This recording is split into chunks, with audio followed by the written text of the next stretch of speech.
Hello student, आप सभी का एमवे स्टडी चैनल में स्वागत है। हम लोग पिछले क्लास में रिलेशन एंड फंक्शन के बारे में स्टडी किए थे। रिलेशन के बारे में ऑलरेडी लेक्चर नंबर 1 में डिस्कशन कर चुके हैं और दूसरे लेक्चर में फंक्शन के बारे में डिस्कशन कर रहे थे, जहां पर टाइप हमने फंक्शन के बारे में देखे थे कि कौन सा रिलेशन फंक्शन होता है और कौन सा रिलेशन फंक्शन नहीं होता है। उसके बाद हम लोग देख रहे थे टाइप ऑफ फंक्शन के बारे में। तो टाइप ऑफ फंक्शन में ऑलरेडी हम लोग दो तरह के फंक्शन पढ़े थे, वन वन फंक्शन और दूसरा नंबर था ऑन टू फंक्शन। और आज हम लोग जो स्टडी करने जा रहे हैं वन वन और ऑन टू के बाद। चलिए अब आगे देखते हैं। हम लोग अभी तक दो फंक्शन के बारे में पढ़ चुके हैं। चलिए अब तीसरा फंक्शन दिया हुआ है one one onto function. तो देखते हैं one one onto function क्या होता है, जिसको और दूसरा नाम से जानते हैं बाइजेक्टिव फंक्शन। देखिए वैसा फंक्शन जो वन वन भी हो और साथ में क्या हो ऑन टू भी हो। तो one one as well as onto दोनों एक साथ हो तो ऐसे फंक्शन को हम लोग बोलते हैं one one onto function. देखते हैं यहाँ पर a function is one one and also on two, मतलब one one भी हो और on two हो, then it is called one one on two function. It's very simple, बहुत आसान है। चलिए एग्जांपल से समझते हैं और आप लोग एग्जांपल होते रहेगा। पहला नंबर एग्जांपल मान लेते हैं कि एक एलिमेंट दिया हुआ है सेट ए, जिसका element A B C and D. दूसरा एलिमेंट दिया हुआ है सेट बी, जिसका एलिमेंट 1 2 3 4 एंड 5। देखिए ए का 1 के साथ, बी का 2 के साथ, सी का 3 के साथ, डी का 4 के साथ। क्या यह फंक्शन वन वन है कि नहीं है? देखिए एक एलिमेंट का एक के ही साथ, एक एलिमेंट का एक ही एलिमेंट के साथ इमेज है, तो यह वन वन तो है लेकिन ऑन टू है। दूसरा नंबर ऑन टू हम लोग पढ़े थे। ऑन टू फंक्शन होने के लिए मैंने बताया था कि सेट बी के अंदर जो एलिमेंट है उनमें से कोई भी एलिमेंट खाली नहीं होना चाहिए। यहाँ पर एक एलिमेंट 5 है जो किसी का इमेज नहीं है, इसका मतलब यह क्या हुआ कि ऑन टू नहीं है। आपका दिया गया फंक्शन वन वन है, it is one one but onto नहीं है। One one but not on to, कोई दिक्कत इसमें? चलिए दूसरा एग्जांपल देखते हैं। यहाँ पर दूसरा नंबर एग्जांपल लेते हैं। एक सेट ए दिया हुआ है और दूसरा सेट आपको बी गिवन है, जिसका element A B C and D. यहाँ पर दिया गया है 1 2 3।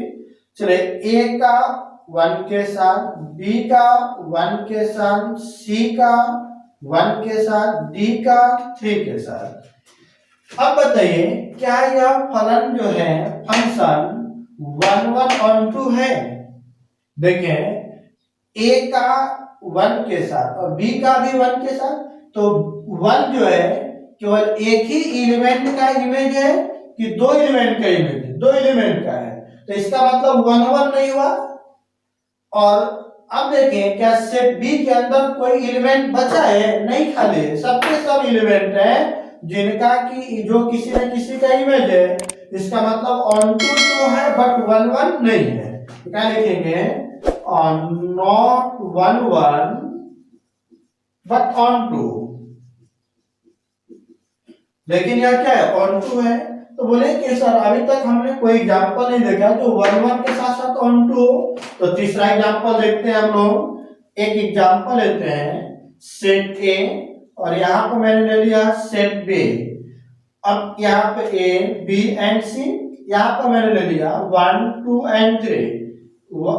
ए का 1 के साथ, बी का 3 के साथ और सी का 2 के साथ। अब यहाँ पर देखें से ए का आपका इमेज है 1 से, बी का इमेज 3 है और सी का इमेज 2 है। एक एलिमेंट का एक एलिमेंट के साथ इमेज है, एक एलिमेंट का एक एलिमेंट के साथ इमेज है। मतलब क्या हुआ यहाँ पर कोई भी सेट बी के अंदर ऐसा एलिमेंट नहीं है जिसका दो दो प्रतिबिंब बनता हो। सभी इंडिविजुअल अलग अलग एलिमेंट का एक एक इमेज ही है। इसका मतलब यह होगा 1 1 हो गया। और दूसरा कंडीशन ऑन टू के लिए सेट बी के अंदर कोई भी एलिमेंट खाली नहीं है। जब कोई भी एलिमेंट खाली नहीं है तो ऑन टू भी हो गया, 1 1 भी हो रहा है और 1 2 भी हो रहा है। तो 1 1 और ऑन टू दोनों एक साथ हो तो ऐसे फलन को क्या बोला जाएगा? 1 1 ऑन टू फंक्शन। क्लियर हुआ? कोई डाउट इसमें? नहीं। चलिए तो अब देखते हैं नंबर 4 पे। अब फोर्थ नंबर पे क्या है? n2 function. पहला नंबर पे क्या पढ़े थे हम लोग? 1 1।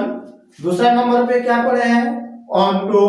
तीसरे नंबर पर है 1 1 ऑन टू और फोर्थ नंबर पे है n2 फंक्शन। n2 फंक्शन को हिंदी में बोलते हैं अनाच्छादक फलन। अब n2 फंक्शन को समझेंगे, कैसे समझेगा? At least one element of codomain. Codomain मतलब set B is not connected with any of the element of domain। मतलब क्या हुआ कि जो सेट बी होगा, दूसरा सेट होगा, उसमें कम से कम एक ऐसा एलिमेंट हो जो कि आपके डोमेन के साथ कनेक्ट न हो। एक से अधिक भी हो सकता है, कम से कम एक ऐसा एलिमेंट होना चाहिए जो सेट बी ए के एलिमेंट से कनेक्टेड न हो। एग्जांपल से समझिएगा, इजीली समझ में आएगा। पहला एग्जांपल, अब यहां पर देखें सेट ए और set B, A and B, यहां पर ए बी एंड सी है और यहां पर मैंने ले लिया 1 2 3 एंड 4। चलिए देखिए, ए का 1 के साथ, बी का 2 के साथ, सी का 3 के साथ। देखें मैंने बताया कि सेट बी के अंदर कम से कम एक ऐसा एलिमेंट बचना चाहिए जिसका, जो कि किसी भी एलिमेंट मतलब सेट ए के एलिमेंट का इमेज ना हो। फिर से समझे, n2 फंक्शन होने के लिए सेट बी के अंदर एक ऐसा एलिमेंट बचना चाहिए जो कि किसी भी सेट ए के एलिमेंट का इमेज ना हो। तो ऐसे फलन को क्या बोलेंगे? n2। तो क्या हो जाएगा यहाँ? n2 function. चलिए दूसरा एग्जांपल देखते हैं। यहां पर देखें सेट ए और यहां पर मैंने ले लिया सेट बी 1। चलिए ए बी सी, यहां पर है आपका 1 2 3 4 5 6। अब देखते हैं, यहां पर मैंने बना लिया ए का 1 के साथ, बी का भी 1 के साथ और सी का 2 के साथ। तो क्या यह n2 फंक्शन है कि नहीं है? n2 फंक्शन चेक करने के लिए हम लोग ए पर कोई नियम और कोई रूल नहीं लगाते हैं, सिर्फ बी के ऊपर ये रूल नियम आपका चलता है। देखिए 1 जो है ए और बी का इमेज है, सही है। 2 सी का इमेज है।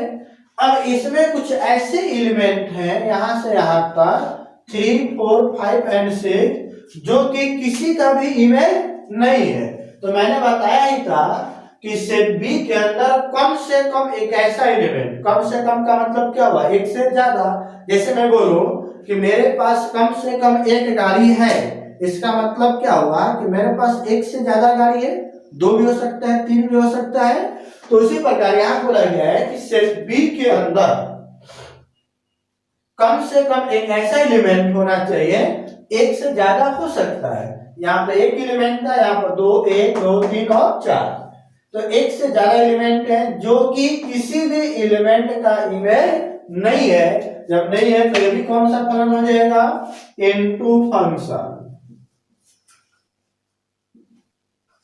क्लियर हुआ? चलिए अब देखते हैं यहां पर मेनी वन फंक्शन। नंबर 5 में मेनी वन, मेनी मतलब बहुत, वन मतलब एक, इसको बनाते हैं तो क्या बन जाता है, बहुएकी फलन। अब देखें इसमें क्या होगा, एग्जाम्पल से समझते हैं उसके बाद थ्योरी देखेंगे। मेनी मतलब बहुत, वन मतलब एक, बहुत सारों का संबंध एक के साथ हो, बहुत सारे एलिमेंट, नंबर ऑफ एलिमेंट का रिलेशन कितने के साथ हो, केवल एक के साथ हो, तो ऐसे रिलेशन को हम लोग बोलते हैं मेनी वन फंक्शन। एग्जाम्पल से समझेंगे। चलिए एग्जाम्पल नंबर फर्स्ट में देखते हैं। एक सेट है जिसका एलिमेंट ए, दूसरा सेट है जिसका एलिमेंट बी। इसमें मैंने ले लिया 1 2 3 एंड 4। यहाँ पर है ए बी एंड सी।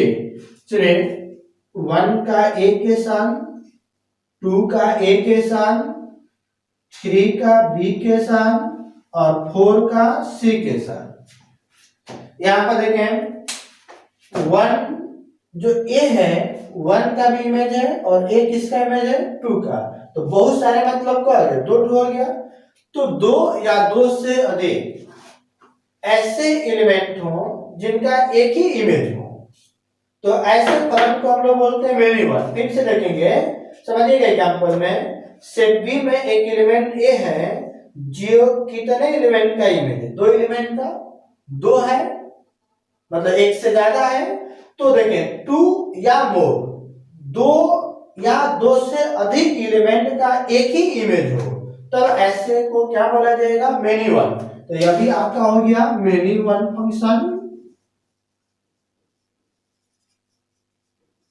चलिए दूसरा एग्जांपल देखते हैं। एक आपका सेट दिया हुआ है ए, दूसरा सेट दिया हुआ है बी, ए एंड बी, जिसका एलिमेंट 1 2 3 4 एंड 5। यहाँ पे ए एंड बी दिया हुआ है।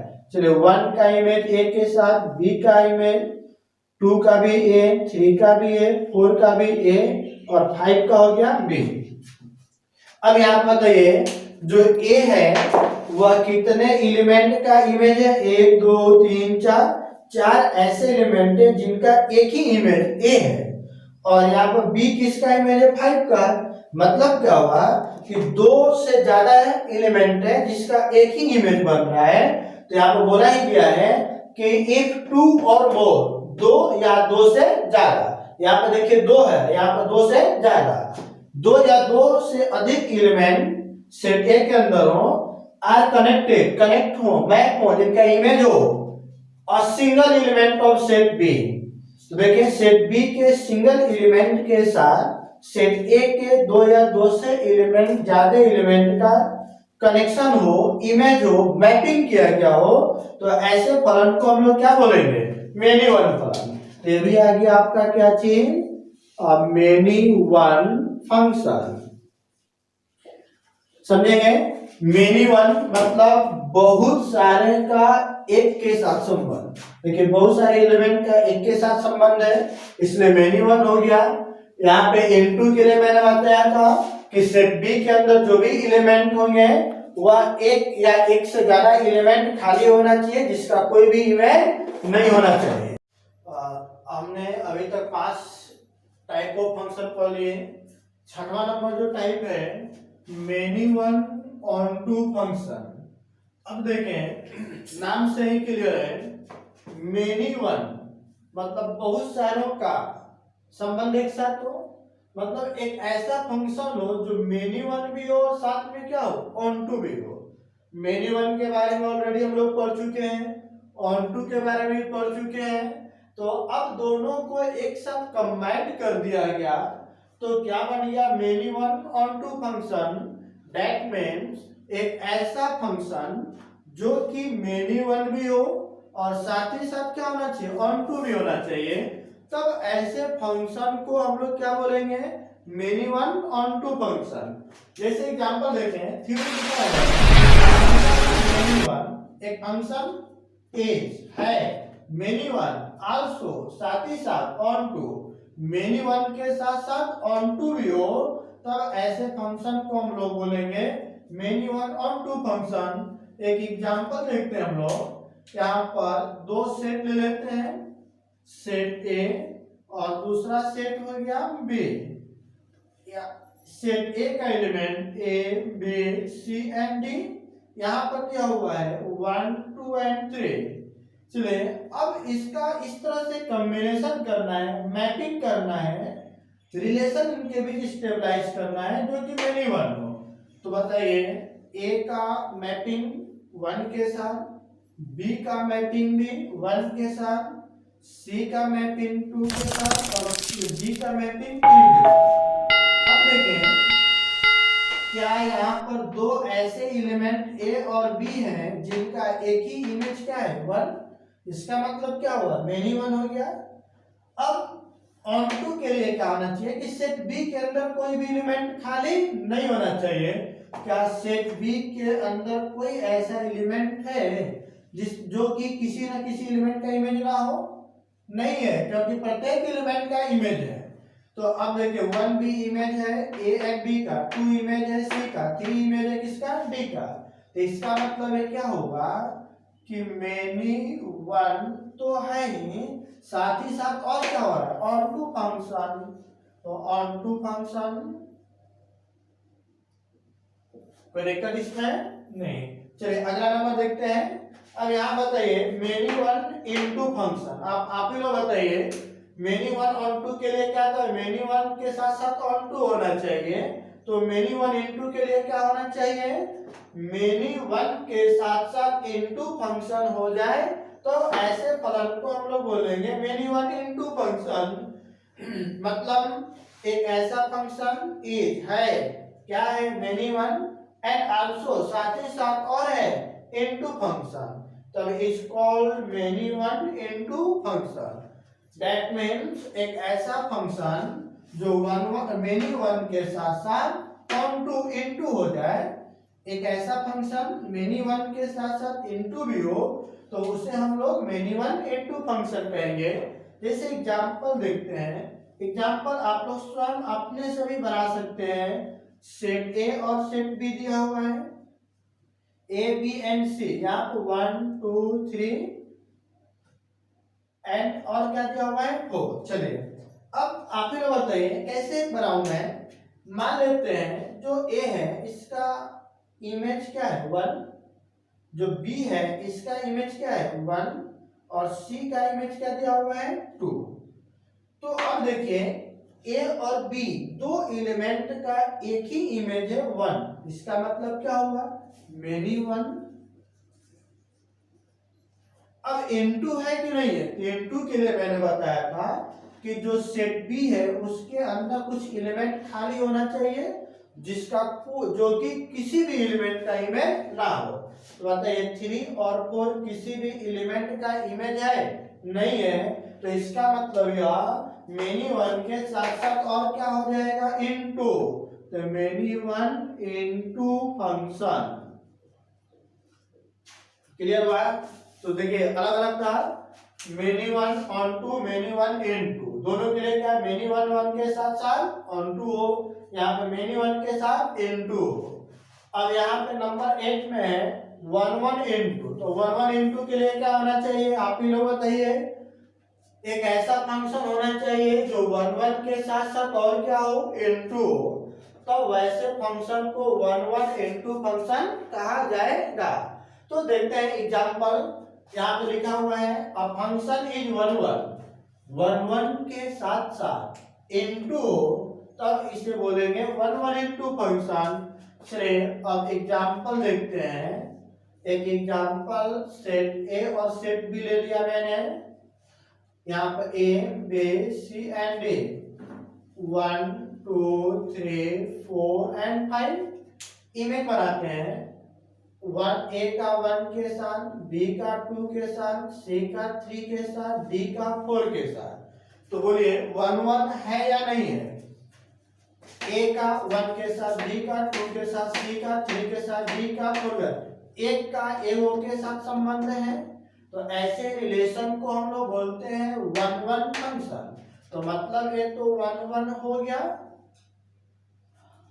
अब क्या यह n2 है, अभी मैंने बताया कि इनटू के लिए सेट बी के अंदर कम से कम एक एलिमेंट खाली होना चाहिए। देखिए सेट बी के अंदर एक एलिमेंट खाली है जो कि किसी भी सेट ए के एलिमेंट का इमेज नहीं है। जब नहीं है तो क्या हो गया, इनटू, तो बोलेंगे इनटू फंक्शन। क्लियर हुआ? चलिए अगला नंबर है कांस्टेंट फंक्शन, काफी इंपॉर्टेंट है। कांस्टेंट फंक्शन को क्या बोलते हैं हम लोग, अचर फलन। यहां पर समझेंगे, एग्जांपल के माध्यम से समझिए, उसके बाद थ्योरी देखते हैं इसका। एक सेट ए दिया हुआ है जिसका एलिमेंट है 1 2 3 एंड 4। एक दूसरा सेट बी दिया हुआ है जिसका एलिमेंट है ए बी सी। अब इसको मैपिंग करना है, 1 का भी मैपिंग ए के साथ, 2 का भी मैपिंग ए के साथ, 3 का भी मैपिंग ए के साथ और 4 का भी मैपिंग ए के साथ। अब देखें कि सेट ए के अंदर जितने भी एलिमेंट हैं, प्रत्येक एलिमेंट का सेट बी में सिर्फ किसके साथ इमेज बन रहा है, ए के साथ। मतलब कांस्टेंट सेट ए के अंदर कोई भी एलिमेंट रख दूं मैं तो उसका सिर्फ एक ही कोई इमेज बनेगा, वह किससे बन रहा है, एक एलिमेंट ए के साथ। तो ऐसे फलन को हम बोलते हैं कांस्टेंट फंक्शन। देखें, if every element of set A का प्रत्येक एलिमेंट इज कनेक्टेड हो, मैपिंग हो, इमेज बनाया गया हो विद सिंगल एलिमेंट, केवल एक सदस्य के साथ ऑफ सेट बी के किसी एक एलिमेंट के साथ सेट ए के प्रत्येक एलिमेंट का कनेक्शन किया गया हो, मैपिंग किया गया हो, तो ऐसे फंक्शन को हम बोलते हैं कांस्टेंट फंक्शन। हम यहां तक देख लिए type of function. Type of function में पहले नंबर पर लेते हैं 1 फंक्शन, जिसको इंजेक्टिव फंक्शन भी बोलते हैं। दूसरा नंबर पर लेते हैं ऑनटू फंक्शन, जिसको सर्जेक्टिव फंक्शन बोलते हैं। तीसरा नंबर पर लेते हैं 1 ऑनटू, फिर 1 into many one into function, many one onto function and constant function. इसमें किसी को डाउट है? नहीं। तो अब इसके आगे अगले क्लास में हम लोग इससे रिलेटेड क्वेश्चन करेंगे। एक्सरसाइज आप लोग बनाइएगा 1.2 एनसीईआरटी बुक का क्वेश्चन बनेगा, और हम लोग कल अगले क्लास में न्यूमेरिकल करेंगे इस टॉपिक से रिलेटेड। कोई प्रॉब्लम नहीं है किसी को?